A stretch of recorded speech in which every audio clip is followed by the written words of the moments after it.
దీని మీద ఓ భాండం పెట్టుకో, దీన్ని డ్రైగా పౌడర్ చేసుకోవాలి. ఇప్పుడు అర్థమైందా?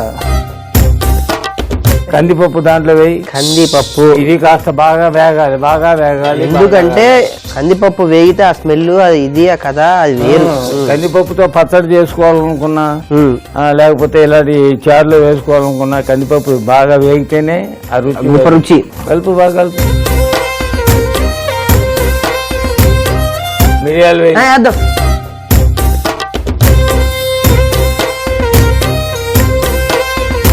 జీలకర్ర కూడా వేసి కలుపు బాగా. బాబాయ్ నాకు డౌట్ వస్తుంది, ఈ ఇంకుడు గుంటలు ఇవన్నీ దవ్వే బదులు మన ఇంటి చుట్టుపక్కల పరిసర ప్రాంతాల్లో ఈ జీలకర్ర చెట్లు, లేకపోతే ఈ వాము చెట్లు, లేకపోతే ఈ మిరియాల చెట్లు ఇవన్నీ పెంచితే ఎట్లుంటది అంటావు?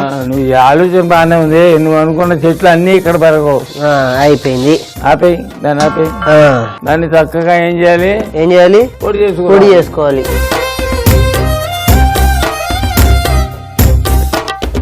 అది కానీ పైగా కింద పోతున్నావు కదా. ఇప్పుడు ఇదేంటి? పొడి చేసి తీసుకురావాలి. ఏమిటి?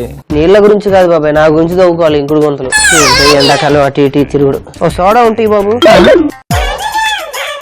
బాబాయ్ ప్రపంచంలో 2 విషయాలు నీకు చెప్తా, గుర్తుపెట్టుకో. చెప్పు. గుర్తుకొచ్చినప్పుడు చెప్తా. సరే, తర్వాత ఆలోచిద్దాం. ముందు దాన్ని వెలిగించేస్తావు. ఇంత చీప్ పనులు నాకు చెప్పక బాబాయ్. పెద్ద పెద్ద ప్రాజెక్టులు చెప్తూ ఉన్నా. అర్థమైందా? అలాగే. ఏం చేయాలి దీన్ని ఇప్పుడు? దీన్ని మార్చు, వెలిగించు. నేను వచ్చేటప్పుడు ఈ పని అంతా చేసేయచ్చు కదా. ఎప్పుడు బాగా చేస్తావు, ఎందుకు ఈసారి ఇప్పటికి 1,00,000 పనులు ఏది చేస్తున్నా. నువ్వు వచ్చే లోపల ములక్కాయలు కట్ చేసినా లేదా? చేసావు. తిరుమల సామాన్లన్నీ సిద్ధం చేసినా లేదా? ఏం చేస్తున్నావు నువ్వు? వయసులో నువ్వు ఇట్లా అరుస్తున్నావు అంటే అది ములక్కాడ ప్రభావం. అందుకే నీకు తినిపిస్తున్నా. ఉత్తర పనికి వస్తావని సన్నాసి. వెలిగించావా? వెయ్యి, నీ వెయ్యి. ఆవాలు. ఓకే, చిట్టపడుతున్నాయి కనుక ఇప్పుడు మిరపకాయలు అయ్యి దాంట్లో కొంచెం చిటికెడు పసుపు వేసుకో. దాంట్లో ఇప్పుడు చింతపండు పులుసు అయ్యి దాంట్లో చింతపండు పులుసు. ఇప్పుడు వేసుకో. దాంట్లో ఉల్లిపాయ ముక్కలు అవి కాస్త ఉడకాలి కదా. అదొకటే కాదు, ఇప్పుడు దీంట్లో వేయాల్సిన ఇంపార్టెంట్ ఐటమ్ ఏమిటి? ఉప్పు. భాష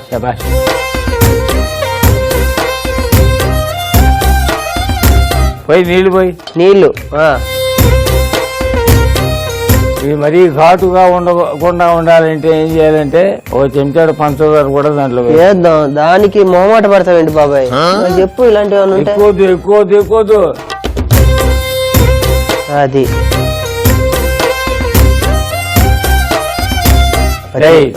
పచ్చిమిరపకాయలు తుంచేసి రెండు వేయి దాంట్లో. ఎందుకంటే ఆల్రెడీ మనం కారం తయారు చేసాం కదా, దాంట్లో కారం ఉంటుంది. ఎండుమిరపకాయలు కూడా వేసాము. ఓన్లీ శాస్త్రానికి చేయడం మీద పంతకంటే అంతే, చాలు. ఆ చారు మరుగుతుంటుంది. నెక్స్ట్ ఏం చేయాలంటే మనం ఈ పౌడర్ దాంట్లో వేయాలి. తర్వాత కొత్తిమీర కూడా దాంట్లో వేయాలి. నీకెందుకు, నేను చూసుకుంటాలే. అవును, మనం కార్యక్రమం మొదలు పెట్టాం కదా, ఇంకుడు గుంతల కార్యక్రమం. అవును, దాని గురించి నలుగురికి తెలియాలని చెప్పి పబ్లిసిటీకి ఏర్పాటు చేసి నిన్నే పంపించిన ప్రింటింగ్ కి. అది ఎంతవరకు వచ్చే వాల్ పోస్టర్లు అవి చూసి వస్తాను. జాత కూడా చూస్తుంది. సన్నాసి ఎక్కడున్నారా?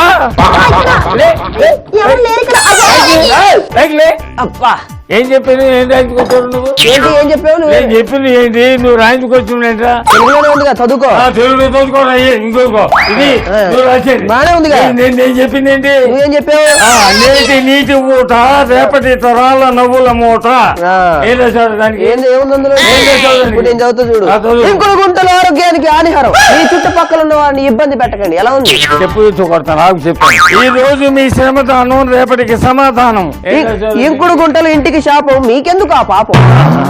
అలాగే ఒక్క బిందువు భావి తరాలకు సింధువు. గుంటలు చదివారా? మీ సంగతి అంతే.